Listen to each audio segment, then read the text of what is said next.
पंडित नेहरू जी ने तो असम को टाटा बाय बाय बोल दी थी। My heart goes out to Assam, to the people of Assam. आप तो उसी दिन छोड़ के बैठ गए थे। आपके लिए देश का कोई टुकड़ा चला जाए आपको कोई फर्क नहीं पड़ता। अक्षय चिन्ह का एरिया चलेगा आपको तब भी कोई फर्क नहीं पड़ा। आप हिंदू चीनी भाई भाई करते रहे और अब भी जाकर आप राजीव गांधी फाउंडेशन में उसी चाइना से पैसा लेते हो और देश को जवाब नहीं देते हो। अब मैं 1966 की बात करता हूं। मिजोरम में किसने बॉम्ब फेंकवाए थे, किसकी दादी थी? श्रीमान राहुल गांधी जी, जवाब दीजिए देश को। मिजोरम में बम फेंकवा के हजारों लोगों की हत्या किसने करवाई थी? क्या आप इंदिरा गांधी जी के निर्णयों को लेकर अभी नहीं बताओगे? जब आपसे आज मीडिया ने सवाल पूछा तो आप कन्नी काट के परली तरफ निकल गए।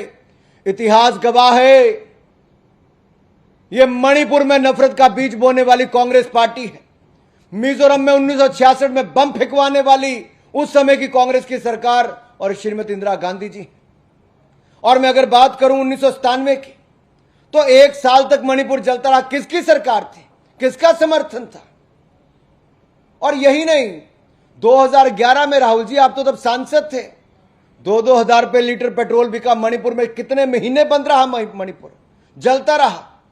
और इन सालों का अगर आप हिसाब लगाओगे कांग्रेस के शासनकाल में, नॉर्थ ईस्ट के कितने राज्यों में कितने हजार लोग मारे गए, उस खून से किसी का हाथ लथपथ है तो कांग्रेस पार्टी का हाथ लथपथ है।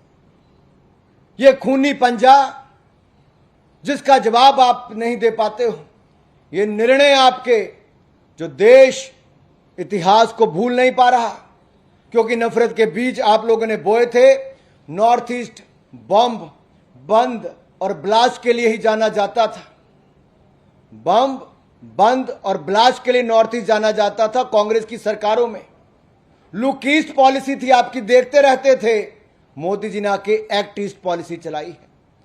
जितने पिछले 60 सालों में आपके प्रधानमंत्री जितनी बार नॉर्थ ईस्ट नहीं गए, उससे ज्यादा नरेंद्र मोदी जी नॉर्थ ईस्ट गए भी, नॉर्थ ईस्ट के विकास के लिए कदम भी उठाए। आपको तो 75 साल में कोई ऐसा नहीं आया जिसको भारत रत्न आप वहां से दे सकते थे। भारत सरकार नरेंद्र मोदी जी के नेतृत्व में भारत रत्न भी वहां पर देने का काम किया, पद्म श्री से लेकर पद्म विभूषण तक देने का काम किया। लेकिन आखिरकार आपको तो नफरत के बीज बोने की आदत है, राजनीतिक लाभ उठाना है। आपका हाल भी श्रीमान राहुल गांधी जी वैसा ही है जैसे बिन पानी मछली तड़पती है ना, आप भी बिन सत्ता के वैसे ही तड़प रहे हो। कुछ भी बोलते हो देश के खिलाफ, भारत माता के खिलाफ। इससे बड़ा दुर्भाग्य क्या होगा? और जब अमित भाई ने यहां पर बताया, गृह मंत्री जी ने, कि कैसे आजादी के बाद 2014 तक कोई फेंसिंग नॉर्थ ईस्ट में मणिपुर में नहीं की गई थी, पूरा बॉर्डर खुला होता था, 40 किलोमीटर तक अंदर आने देते थे। तब तो आपका कोई नेता वहां खड़ा होकर नहीं बोला। हमारी सरकार ने फेंसिंग भी शुरू करवाई है, करवा भी दी, अब आगे भी जारी है। और यही नहीं, जिस तरह से आपने टिप्पणी की कि एक समाज के अगर पुलिसकर्मी साथ में होंगे तो दूसरा समाज, अगर 2 ट्राइब की लड़ाई है, हम सबका प्रयास होना चाहिए कि उसमें आग में घी ना डालें, जो कांग्रेस पार्टी करती है आग में घी डालने का, और जले पे नमक छिड़कने का काम आप करते हो। वहां आप मरहम लगाने नहीं गए थे, आग में घी डालने गए थे। ये कांग्रेस पार्टी की पुरानी सोच है, बांटो और राज करो। अकाल तख्त पर भी आप लोगों ने ही वो कार्रवाई करवाई थी, श्रीमती इंदिरा गांधी जी ने। राहुल गांधी जी, जवाब दीजिए देश को। हजारों सिख परिवारों के कत्लेआम, अपनी उनकी हत्याओं में जो जान गई, तब आपके पिता पूर्व प्रधानमंत्री राजीव गांधी जी ने कहा, बड़ा पेड़ गिरता है तो धरती हिलती है। आपके लिए हजारों सिखों की हत्याएं कुछ नहीं थी। दर्द हुआ था राहुल जी? राजीव जी की स्टेटमेंट से लगता नहीं कभी दर्द हुआ होगा। और मैं एक बात आपसे और कहना चाहता हूं, भारत सरकार ने हर वो कदम उठाया है जो शांति की दिशा में हो। आपकी सरकारों में तो ना कभी प्रधानमंत्री गए, न कभी गृह मंत्री गए, न कभी गृह राज्य मंत्री गए।